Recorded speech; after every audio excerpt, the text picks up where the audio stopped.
Olá, excelente tarde para você. Seja muito bem-vinda e bem-vindo à sua consulta com hora marcada. Consulta ao doutor está no ar e eu aproveito, é claro, para te perguntar. Segunda-feira chegou e com ela, é claro, mais uma semana. Como é que foi o seu final de semana? Aproveitou para descansar ou acabou colocando a casa em ordem e mais cansou do que descansou? Essa daí é uma pergunta clássica e eu faço questão de trazer esse questionamento, que é muito importante que a gente pare para nos autoavaliar, para entender como é que a gente está, como está o nosso estado. E é por isso, é claro, que a gente traz a cada segunda-feira a nossa saúde mental para o foco.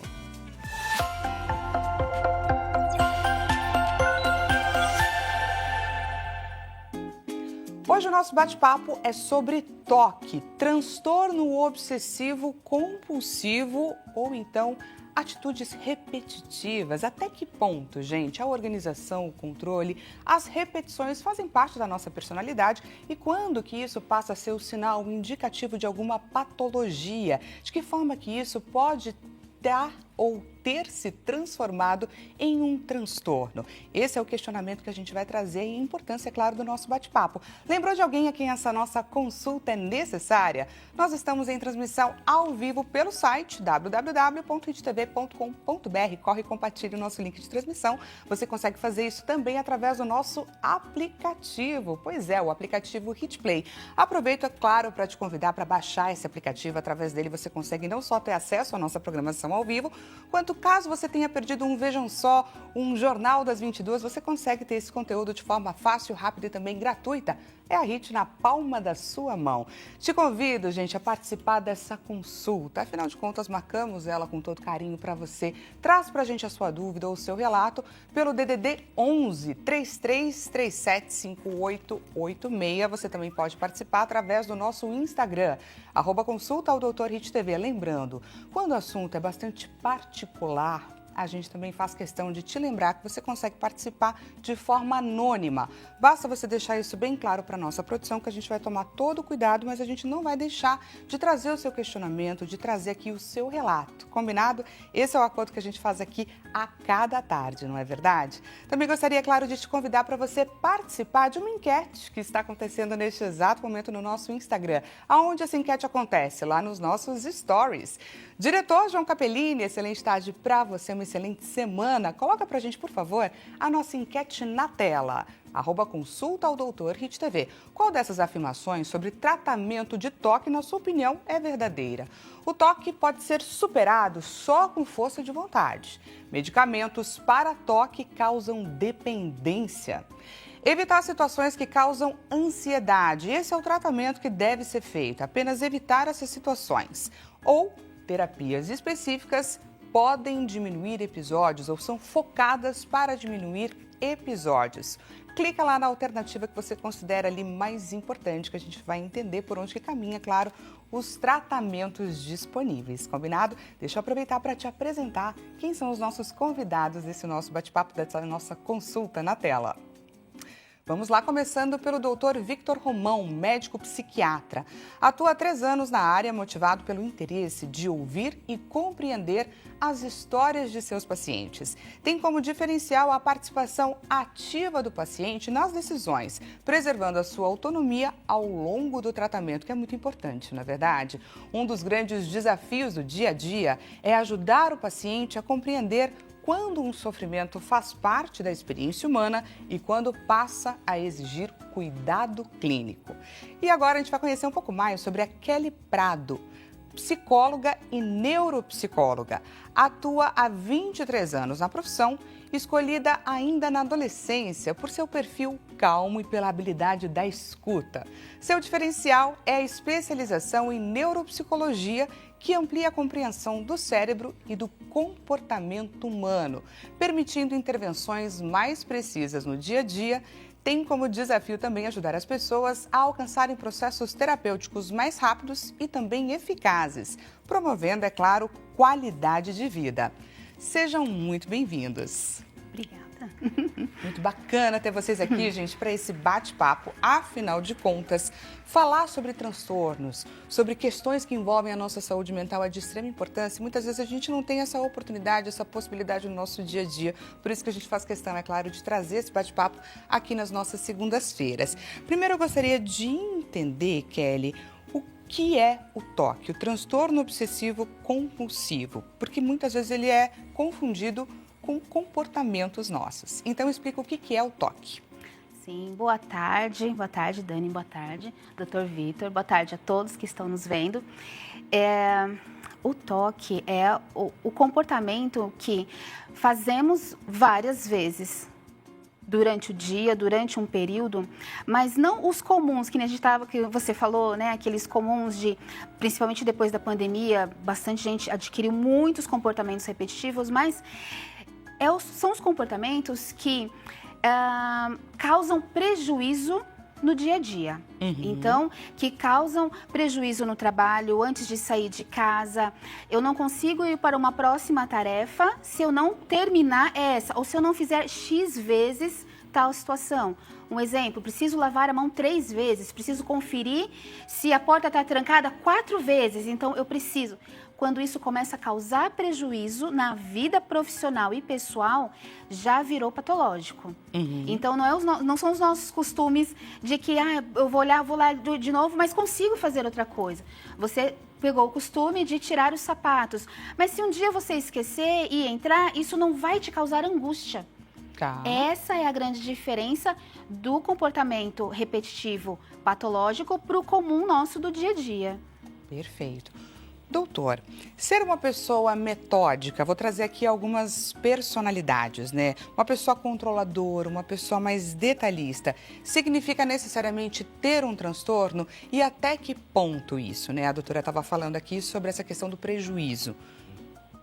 Acho justamente essa questão de uma separação entre o que é patológico e o que é normal da experiência humana é parte do desafio, assim, do campo né, dos psiquiatras, dos psicólogos, todo mundo trabalha nessa área. Quando a gente fala de uma pessoa que é perfeccionista, que é controladora, a gente tem vários tipos de personalidade aí pelo mundo, que a gente conhece pessoas dessa forma, mas que não necessariamente têm uma doença.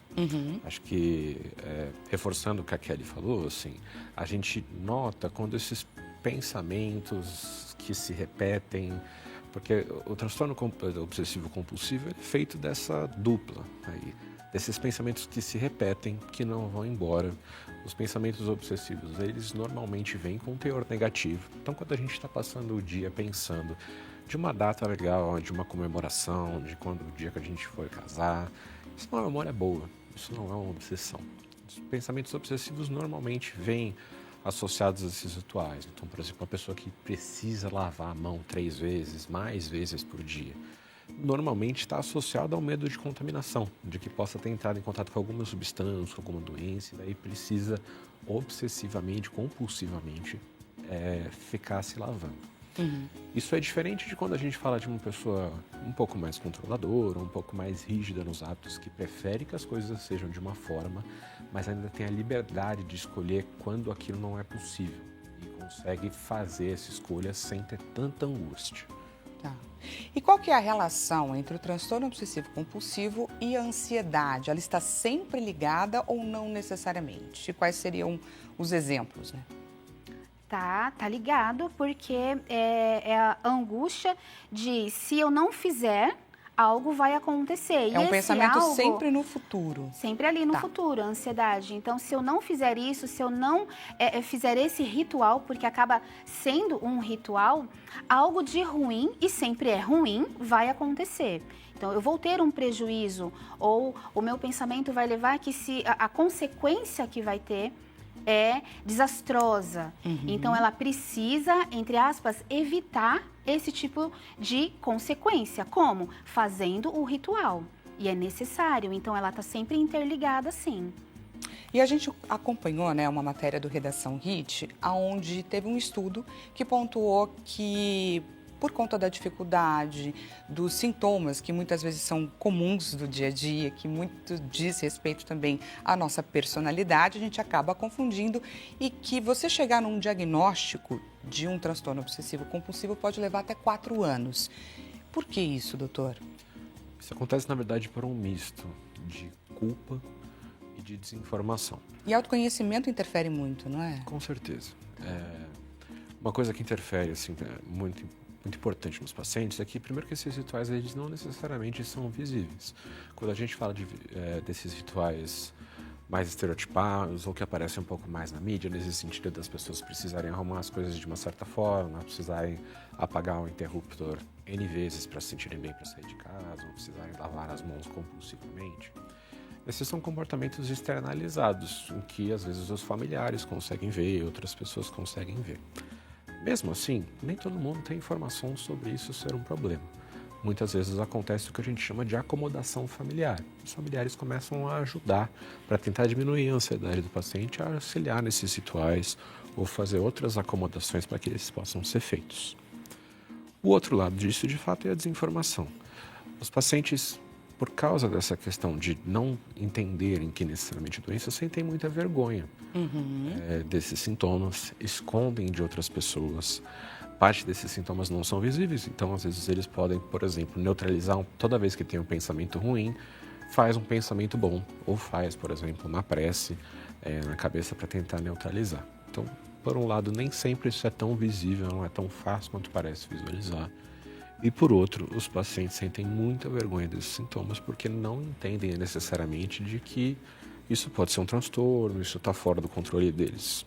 Pode ser interpretada tanto pelo paciente quanto por familiares, amigos, como se fosse um capricho e que estão fazendo isso por alguma forma de manha. E, pelo contrário, eles não têm controle sobre o que está acontecendo. Perfeito.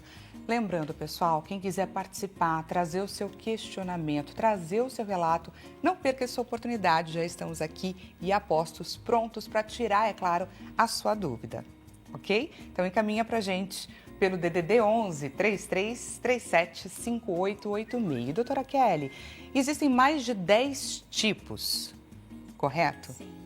Quantos mais ou menos? E aí agora, pessoal, a gente vai começar a passar um pouquinho sobre cada um deles para entender quais são os sintomas mais comuns, as formas, né, que as pessoas, os indivíduos são mais acometidos, quais são os questionamentos, em qual fase da vida, acho que é bacana também a gente entender quais são os gatilhos que fazem parte, né, que podem levar uma pessoa a desenvolver esse tipo.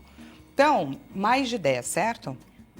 São muitos, aí a gente entra nos mais comuns, que o que aparece mais no consultório, né, as dificuldades, os comportamentos que é mais comum no consultório, mas sim, tem vários, né, infelizmente, vamos dizer assim. E aí você falando assim do consultório, eu gostaria só de fazer uma perguntinha antes da gente entrar em cada um deles, né? Quando aparece um paciente no seu consultório com uma queixa como essa, ele consegue te dizer há quanto tempo isso começou? Os pacientes normalmente têm ideia de quando começou ou às vezes do porquê começou. Tá. Então isso acontece sim. Alguns não, alguns falam, eu faço isso desde sempre, mas desde sempre quando? Né? Desde pequeno, porque aconteceu, mas sempre tem um evento que deu o gatilho da situação. E qual uma média de tempo entre a pessoa identificar e ela buscar ajuda? Em torno de 1 ano, 2 anos de sofrimento, né, doutor? Porque é como o doutor disse, até se dar conta de que é um problema e de que aquele sofrimento não precisa estar ali, leva um tempo de reconhecimento mesmo. 1 ano, mais ou menos. Estou em sofrimento há 1 ano, 2 anos. E é uma angústia interna ali, até externalizar, muito grande. Vamos começar então falando sobre o toque de contaminação. Foi até que a gente comentou, né, no começo, a questão da higiene, do extremo da higiene. Preciso fazer essa higiene, não importa qual, se é na casa, limpeza da casa, né, porque está contaminado, porque pode ser que aconteça alguma coisa, então já estou prevenindo, o de lavar as mãos, até às vezes o banho também, vários banhos ao dia, porque já estou me sentindo... Então, existe esse transtorno que até a pessoa se dar conta de que isso é um problema, ou alguém de fora, um amigo ou um familiar vê que isso é um problema, já se passou um desgaste muito grande. Aí eu queria trazer essa questão da pandemia, né? Porque eu acho que nesse tipo de transtorno a pandemia foi muito determinante. Existiram muitos casos depois desse momento, desse período que a gente viveu. Você nota um aumento de casos como esse? Não necessariamente um aumento de casos, assim. No momento da pandemia, muitos desses comportamentos que contextualmente seriam inadequados, por exemplo, essa preocupação tremenda com a limpeza das mãos, com tirar os sapatos, com banhos, com lavar as compras, tudo isso passou a ser um comportamento esperado para evitar a contaminação pelo vírus. Isso vem com uma coisa mista. Por um lado, é claro que os pacientes que estão com essas obsessões e que a gente está tentando fazer um trabalho assim, de tentar reduzir a intensidade dessas preocupações, de certa forma isso ficou um trabalho um pouco mais difícil, porque de repente elas estavam justificadas. Por outro lado, esses pacientes, em alguns casos, se sentiram um pouco mais entendidos pelos outros do que é a intensidade dessa preocupação. Porque, de repente, aquilo se tornou concreto, aquilo não era mais um pensamento real, um pensamento mágico de alguma forma, mas era, de fato, uma preocupação uma preocupação associada a preocupações que precisavam ser tomadas. Então, não diria necessariamente um aumento de casos, apesar de que a pandemia, em termos de pesquisa científica, faz relativamente pouco tempo. A gente vai precisar de mais estudos, mais tempo para entender qual foi o impacto disso nas gerações subsequentes, principalmente nos jovens, em que a gente vê que esse período de 1, 2 anos no desenvolvimento tem um impacto muito maior do que em adultos, que tem mais mecanismos aí para lidar com essa mudança. Mas a gente teve esse fenômeno misto, em que alguns pacientes tiveram de fato uma piora, e em que alguns pacientes conseguiram que os outros entendessem um pouco qual que era o grau dessa preocupação, mesmo fora da pandemia. Eu imagino que depois de passar da pandemia, muitas pessoas ainda continuam com alguns costumes. E aí a grande questão é até que ponto isso foi uma conscientização. Então, a partir de agora, eu sei que, né, até é estranho pensar que, sei lá, essa questão do tirar os sapatos para entrar dentro de casa se torna um hábito até mais higiênico. E até que ponto é importante que isso não me deixe não entrar na minha casa caso eu tenha esquecido. Não é verdade? Então, esse é um ponto que a gente precisa avaliar para definir até que ponto é um costume limite, e até que ponto, né? Exato, encontrar esse limite. E aí, doutora, quais são as pessoas mais acometidas, né, por esse tipo de transtorno? Que a gente está falando de crianças, a gente está falando de pessoas mais idosas, o que você identifica? Nos adultos é muito mais comum, né, nos adultos, tanto o comportamento quanto identificar e ir para o tratamento. Nos adolescentes, acaba sendo, os adultos enxergam os adolescentes que estão nesse processo muito mais como tem as manias, sabe? Tem essas manias, tem esses rituais que precisam ser feitos. Então, o adulto ainda não enxerga no adolescente um problema. Quando chegar ao extremo, aí sim. Até isso acontecer, ainda não é um problema, são manias. Mas o adulto é muito mais comum ir buscar ajuda quando não aguenta mais. Quando aí já causou os prejuízos nos prejuízos profissionais e pessoais. Então, muito mais frequente na fase adulta mesmo. Jovem adulto, né? Não chega no idoso, mas é na fase jovem adulto. Perfeito. E quais são as opções de tratamento para este caso? Principalmente, sim, o que a gente utiliza na questão do toque é uma tríade. Assim. A gente valoriza muito a questão da psicoterapia. A ideia da psicoterapia é a gente poder lidar com esses pensamentos obsessivos e conseguir conter um pouco esses rituais, porque de certa forma eles entram num ciclo vicioso. Então, os rituais, por mais que eles deem uma certa diminuição da tensão psíquica, dessa obsessão, eles diminuam um pouco dessa angústia, dessa ansiedade, eles vão reforçando a ideia de que quando se faz os rituais, a obsessão diminui. Então, a coisa vai crescendo e cada vez E se vai não havendo. fizer, algo ruim pode vir a acontecer. Então, para quebrar esse pensamento, necessariamente eu preciso recorrer a um medicamento, por exemplo, ou não. Uma terapia cognitivo-comportamental pode vir a ajudar. Isso depende de paciente a paciente. Tá. Assim, a gente sempre recomenda uma combinação. Tem pacientes que respondem só a psicoterapia, tem pacientes que precisam também de uma associação de medicação. A gente usa a classe dos antidepressivos, alguns antidepressivos específicos. É um nome ruim porque a gente não está tratando depressão, mas esses medicamentos são usados para outras questões dentro da psiquiatria. A ideia do antidepressivo é ele diminuir um pouco da resposta emocional. Então, quando surgem esses pensamentos obsessivos, eles ganham menos importância na vida do indivíduo, para que ele consiga parar de ter esses prejuízos no trabalho, na vida pessoal, e ele consiga deixar eles de lado com mais facilidade. Perfeito. E o que a gente pode trazer de abordagem em terapias para lidar com esse tipo de transtorno?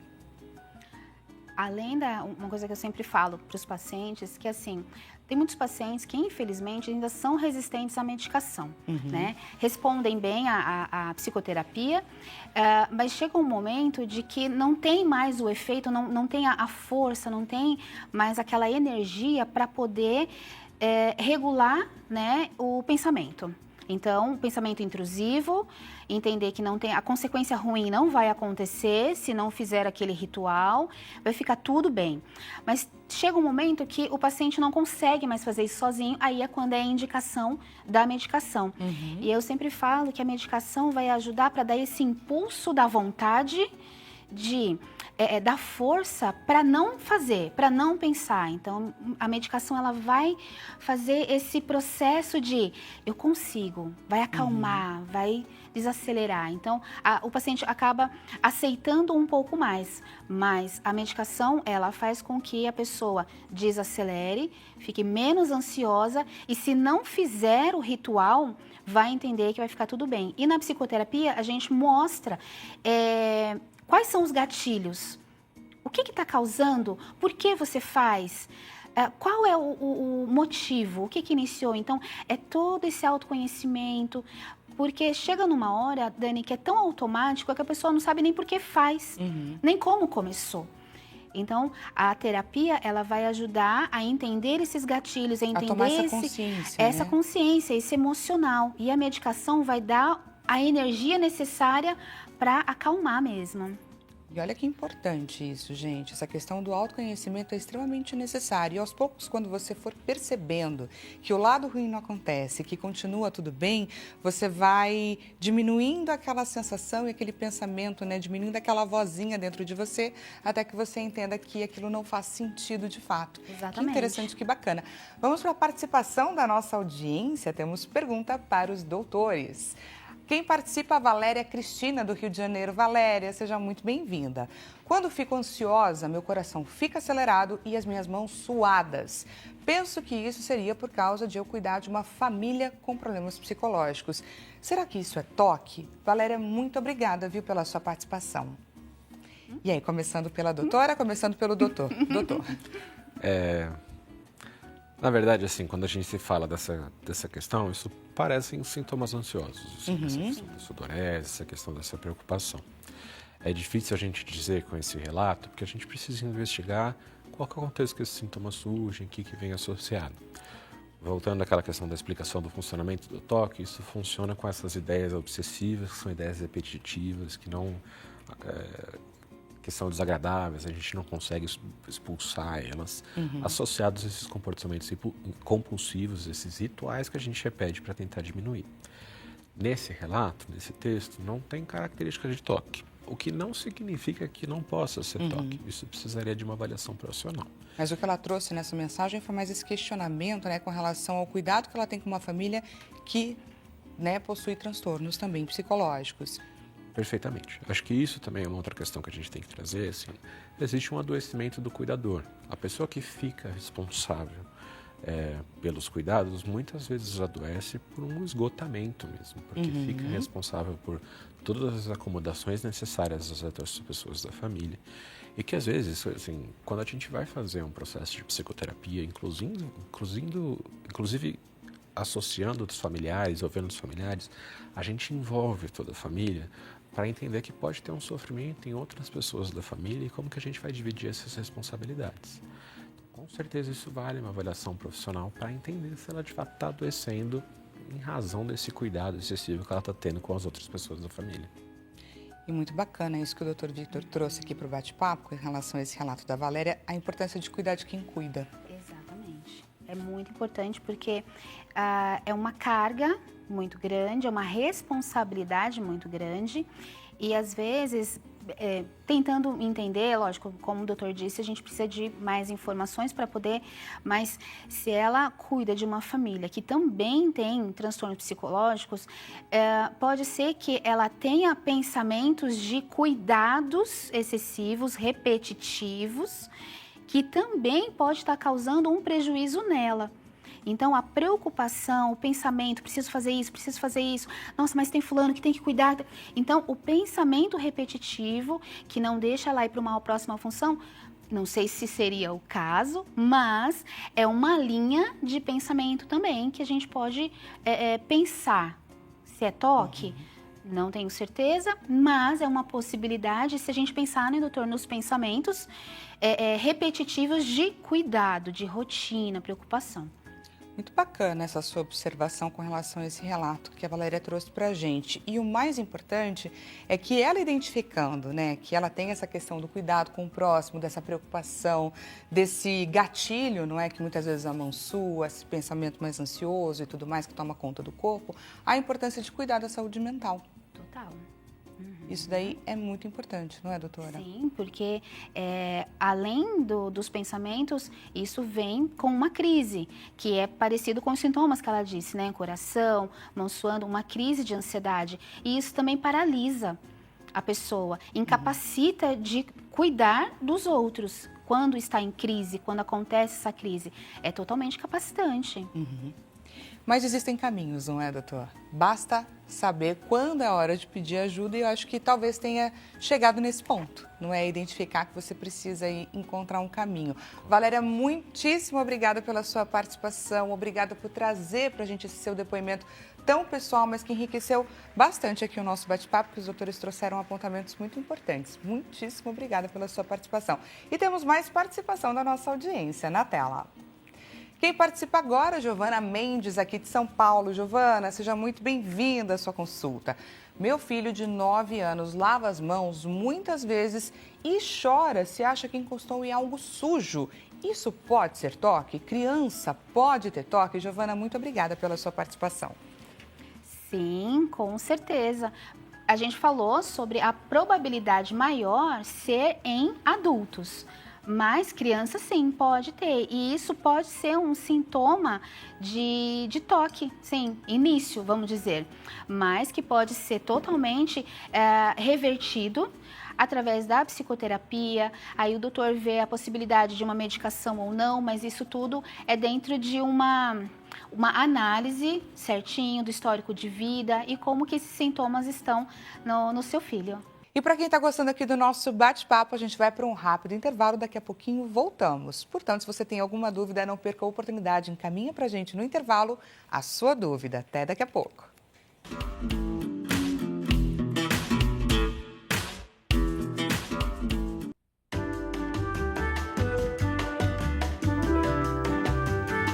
Consulta ao Doutor está de volta. Seja mais uma vez bem-vinda e bem-vindo à sua consulta com hora marcada. Caso você tenha acabado de chegar, segunda-feira é o dia que a gente foca o nosso olhar para falar sobre saúde mental. E hoje a gente está falando sobre transtorno obsessivo compulsivo. Sabe aquelas manias que muitas vezes a gente identifica no nosso comportamento no dia a dia? A gente está aprendendo aí como identificar se uma determinada mania diz respeito, é claro, à nossa personalidade, ao nosso dia a dia e quando que de fato se torna uma patologia, como identificar nos nossos parentes, porque muitas vezes é difícil a gente ter esse olhar para nós mesmos e aí a gente pode vir a ajudar alguém que está próximo a nós. Portanto, se você lembrou de alguém a quem essa nossa consulta é importante e relevante, nós estamos em transmissão ao vivo, pessoal, tanto pelo site quanto pelo nosso aplicativo. É só compartilhar nosso link de transmissão.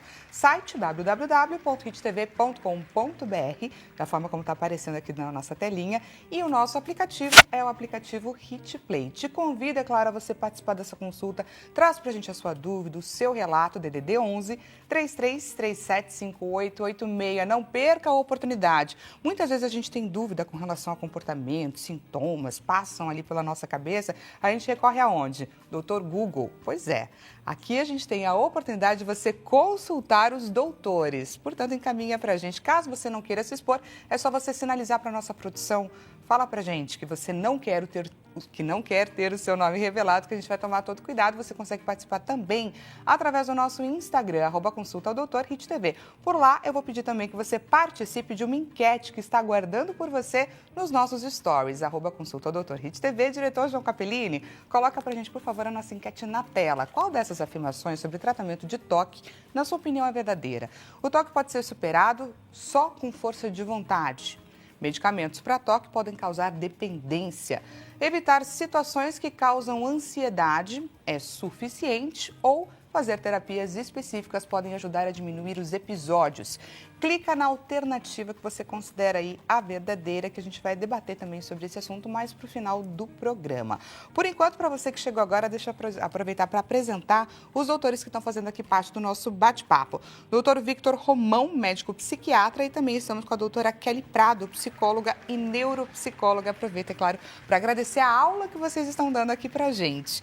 E aí, eu gostaria então de agora falar um pouco sobre o toque de verificação exagerada. Que comportamentos são esses? Começando pela doutora Kelly. Então, é exatamente o próprio nome, né, acaba falando muito, porque a imaginação, a forma como a pessoa vê todas as situações, os problemas ou as situações simples do dia a dia, existe um exagero de consequências. Então, quando a gente fala dos sintomas comuns do toque, existe a preocupação na consequência, algo sempre ruim. Mas, nesse sentido, é sempre muito maior. É sempre muito mais desastroso. Algo muito fora do possível de uma consequência de um fato ruim. Então, a pessoa entra num desespero que ela não consegue, literalmente, seguir adiante para a próxima atividade.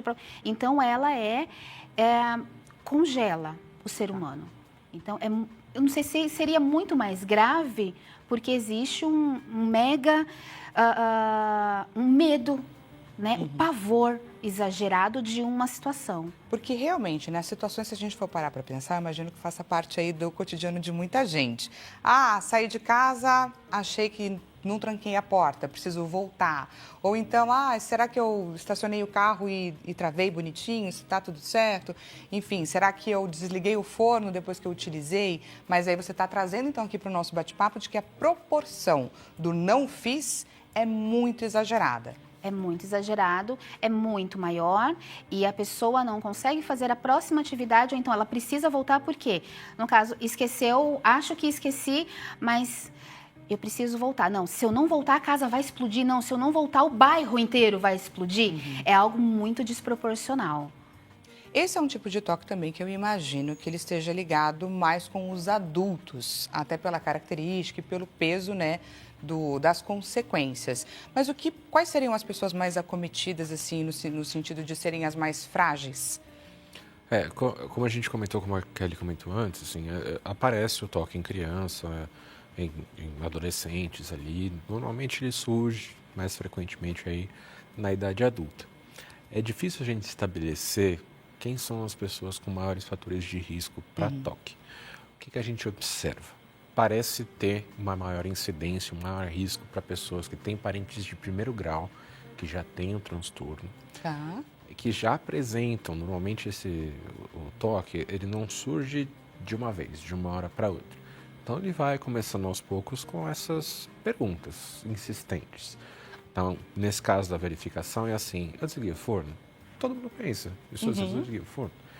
Mas a gente vai lá, checa, vê que está desligado e se dá por satisfeito.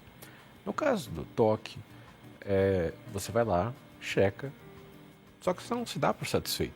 Então você checa o forno 15, 16 vezes. Faz a mesma coisa se apagou o fogão, se desligou a luz, se conseguiu fazer tal trabalho certo. Isso começa a gastar tal tempo e tal energia do dia a dia em que começa a prejudicar as nossas relações pessoais, as nossas relações no trabalho, enfim, o jeito com o qual a gente se relaciona com o mundo. E essa dúvida é muito angustiante. E é isso, quanto mais se verifica, pior vai ficando essa obsessão. Porque daí o paciente ele fica com essa impressão de que se eu deixar o forno ligado, pode pegar fogo no apartamento, no prédio, as pessoas podem morrer por causa minha, eu vou ter que lidar com toda essa dúvida, então tudo vai ganhando um teor catastrofista. E aí ele checa o forno 16 vezes e não acontece nada. Portanto, de certa forma, é como se ele estivesse dizendo para a Cid, isso não aconteceu porque eu chequei o forno 16 vezes. A gente tem que quebrar um pouco esse raciocínio, porque senão ele tende a ficar reforçado. Não deixou de acontecer porque você checou, e sim porque não iria acontecer. Exatamente. Essa é a psicoeducação. Tá. Né? Deve ser tão difícil, né? Eu ia perguntar antes da gente entender por onde que acontece esse processo de dessensibilização, que eu imagino que seja mais ou menos por aí, se esse tipo de paciente bate no seu consultório trazendo esse relato de que ele mesmo percebeu que algo não está bem ou não faz muito sentido, ou se são os familiares que apontam e aí então levantam essa dúvida? Normalmente os familiares, os amigos que percebem que tem um sofrimento ali. Então, a ordem é, não aconteceu a catástrofe, não porque eu chequei as 16 vezes, porque isso vai reforçar que então eu preciso checar mais. Vai a mais justamente porque eu quero evitar isso. E essa é a tendência, né? Ele progredir. Essa é a tendência de aumentar, porque se eu não fizer uma vez, vai acontecer a consequência. Então, na terapia, nós mostramos que não aconteceu porque você checou X vezes, mas não aconteceu porque já foi lá na primeira, já viu que não estava, saiu, acabou, não precisa. Então, a consequência não acontece pela quantidade, e sim porque você já viu uma vez e acabou. Mas isso mesmo assim causa uma angústia muito grande, porque eu preciso das outras vezes. Então, por isso que leva tempo. O reverter esses pensamentos, a luta interna de eu tenho um pensamento, eu tenho que reverter, eu tenho que reverter sempre. Então, isso é um tempo. Como o doutor disse, isso vai vindo ao longo do tempo, da vida da pessoa. Reverter isso já causa um prazo ali de 1 ano, às vezes, pelo menos, porque é um comportamento adquirido, né? E a doutora estava falando sobre usou até o termo reverter, certo? Eu queria entender, eu consigo chegar na cura de um transtorno obsessivo compulsivo ou vai ser sempre uma questão que eu preciso tomar cuidado, estar em constante autoavaliação, me perceber bastante e me manter alerta, porque pode vir a voltar ou ter um gatilho de crise a qualquer momento? O curso ele é variável. Tem pacientes em que a gente inicia um tratamento, seja com psicoterapia, com medicação ou de forma combinada. O paciente está lidando com um episódio, esse episódio passa. E não é a maioria dos pacientes, mas tem alguns pacientes que nunca mais apresentam sintomas nesse sentido.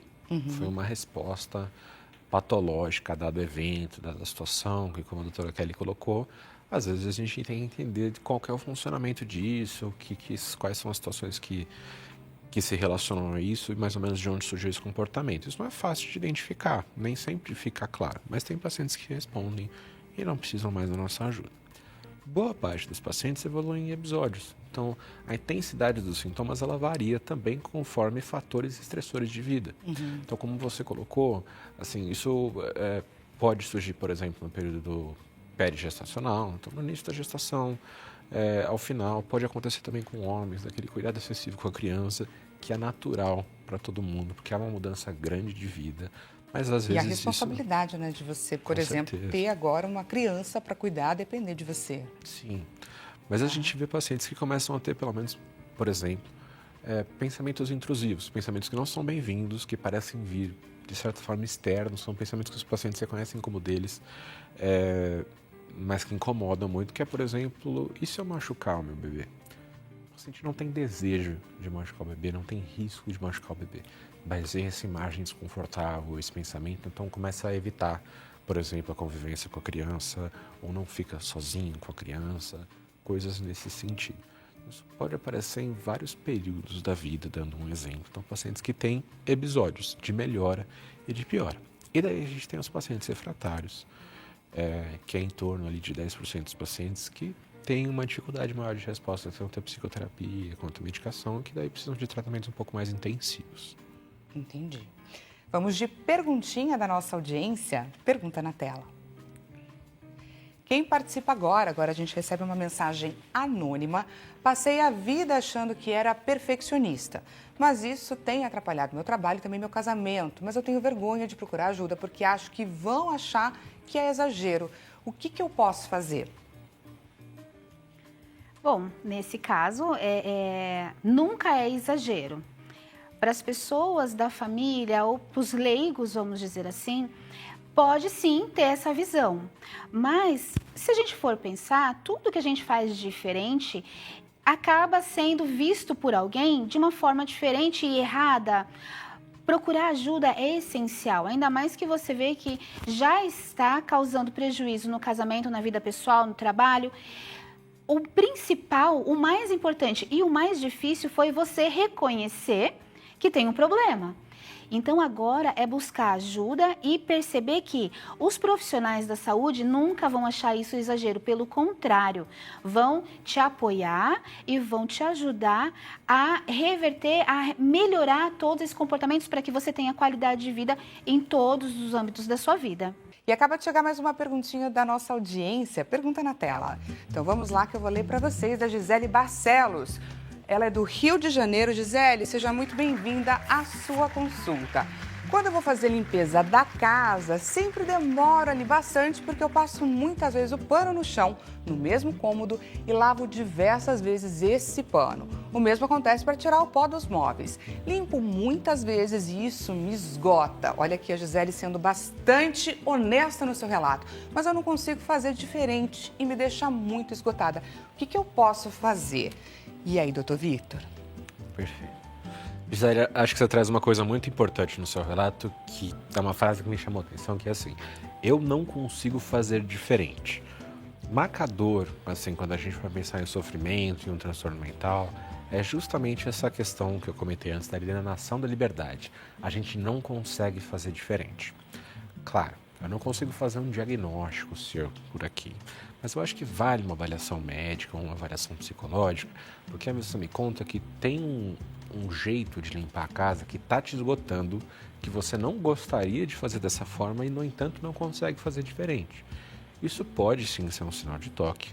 Claro que a gente sempre investiga outras questões que podem ser relacionadas, mas acho que essa é uma questão que vale uma avaliação mais detalhada, sim. Quer complementar, doutora? Com certeza, o esgotamento, o reconhecer que não consegue fazer diferente, mas sabe que não está legal, já é um grande avanço. Então, é necessário sim procurar terapia, procurar a psiquiatria para entender esse movimento, porque tem um jeito sim de fazer diferente, tem como não passar por todo esse processo dessa forma tão rígida como é feito hoje. Sim, tem saída. Procura. Com certeza. E isso vai te devolver a sua qualidade de vida, vai sair esse esgotamento de você, basta você procurar ajuda. Obrigada. E o primeiro passo, como os doutores trouxeram aqui, você já deu, que foi reconhecer. Daqui para frente é só vitória. Obrigada, viu, pela sua participação. Vamos falar de contagem compulsiva, porque esse também é o tipo de transtorno que eu acho que às vezes ele começa muito sutil, né? Às vezes até numa brincadeira, eu vou contar quantas letras que tem nessa palavra, e de repente, de que forma que isso vai evoluindo, doutora? Vai evoluindo quando você percebe, a pessoa percebe que para todos os lugares, para tudo que ela olha, ela se percebe contando. Ela não está pensando naquilo, não é de intenção, mas quando vê, já está ali na cabeça o contar. Já começa dessa forma, que nem você disse, com uma brincadeira, algo assim, e vai se tornando interessante, já vai fazendo uma contagem e já vai... E quando vê, tá contando tudo. E aí, um filme que eu entendo muito interessante é um filme do Jim Carrey, 23, o número 23, porque ele começa a ver o número 23 em tudo, em todas as situações. E isso causa um prejuízo tão grande que ele se perde nele mesmo e em todas as relações, porque tudo é o número 23, tudo tem uma sequência, tem uma lógica, só dentro da cabeça dele. Então, é justamente esse início, e é muito perigoso também, assim como todos os outros transtornos, né?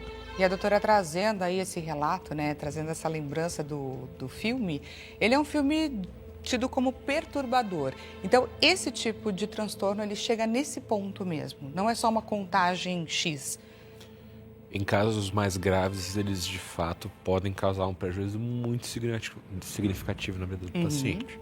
É importante dizer assim, que a maioria dos pacientes com TOC sabe que esse pensamento é ilógico, de que procurar, por exemplo, o número 23 em todas as coisas não é uma coisa que faz sentido, ou que contar as coisas numa determinada ordem, de que lavar as mãos excessivamente não faz sentido, não é lógico. Mas eles não conseguem se segurar, como foi colocado antes, assim, não consigo fazer diferente. E, no entanto, continuam fazendo, porque não tem essa liberdade de escolha. Na questão da contagem, muitas vezes é mais fácil identificar o que a gente chama de pensamento mágico, que é associar coisas que logicamente não estariam associadas. Então, assim, preciso fechar a minha porta 8 vezes, senão algo de ruim vai acontecer. Nem sempre esse algo de ruim é algo bem determinado, bem definido. Às vezes assim, se eu não fechar a porta 8 vezes, algum familiar meu vai passar mal, vai ficar doente. Sabendo que isso é ilógico, ele precisa mesmo assim fazer. E quanto mais esse comportamento se repete, mais ele se confirma, porque ele fechou a porta 8 vezes, o familiar não adoeceu, portanto ele deve ter feito algo de certo. É muito nesse sentido em que a gente tenta atuar, assim, tentando evitar esses rituais, essas compulsões e conversando com o paciente para cada vez mais reforçar a ideia de que esses pensamentos, essas obsessões, elas não fazem sentido.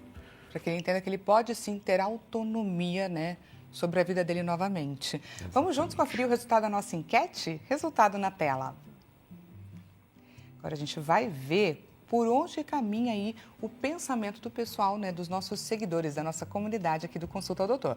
Qual dessas afirmações sobre tratamento de TOC é verdadeira? A alternativa mais votada, olha só, medicamentos para TOC causam dependência. Segundo a alternativa mais votada, evitar situações que causam ansiedade é que é importante. Vou começar pelo doutor Victor. Qual que é a importância da gente, inclusive, combater esse pensamento com relação ao uso de medicamentos? Eu sempre falo para os pacientes, e eu entendo que eles têm uma preocupação com isso, que eu compartilho dessa preocupação com o uso de medicamentos psiquiátricos. Assim. Entendo que são medicações com efeitos colaterais, que sempre que a gente introduz o fármaco para alguém, a gente precisa ter extremo cuidado para conversar sobre risco e benefício. As medicações mais utilizadas para o TOC são os antidepressivos, ou como a gente chama eles em outros contextos, inibidores de recaptação de serotonina. Consideramos que a serotonina tem a ver com o circuito cerebral, com a alteração cerebral presente no TOC. Não sabemos bem como funciona esse mecanismo. Essas medicações, elas não causam dependência. Por dependência química, o que eu quero dizer dentro da psiquiatria? É a gente precisar ficar aumentando dose para atingir a resposta anterior. Tem medicamentos em que isso acontece, como benzodiazepinas, que são os ansiolíticos como o Rivotril, por exemplo, e os psicoestimulantes, Ritalina, Venvanse. Essas são medicações que, inclusive, são mais controladas, que a gente tem que tomar mais cuidado. Os antidepressivos, eles são medicações seguras em que a gente consegue uma melhora de sintomas em boa parte dos pacientes. O que acontece? Quando a gente vai retirar, a gente faz um processo gradual para evitar o que a gente chama de síndrome de descontinuação. Se você toma um medicamento, um antidepressivo, e para ele muito rápido, é possível que você passe mal. Então pode voltar sintomas ansiosos, pode ter sintoma gastrointestinal, dor de cabeça, diversos sintomas. É importante fazer um acordo, né, com o paciente saber que ele tem um prazo, né? Ele vai começar, seguir esse prazo e depois, junto com esse profissional de confiança que está ali junto com ele, ele vai depois fazer o desmame e seguir a vida.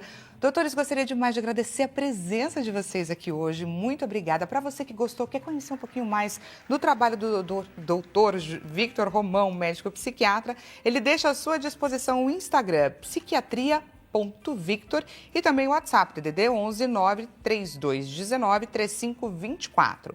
Kelly Prado, psicóloga e neuropsicóloga, Instagram, psicóloga Kelly Prado, e deixa também à sua disposição o WhatsApp, DDD 11 994860386. Muito obrigada, doutores, por essa tarde aqui de conhecimento, da gente desbravando, conhecendo um pouquinho mais sobre o toque. Excelente restinho de tarde para você e até amanhã na nossa próxima consulta. Até mais!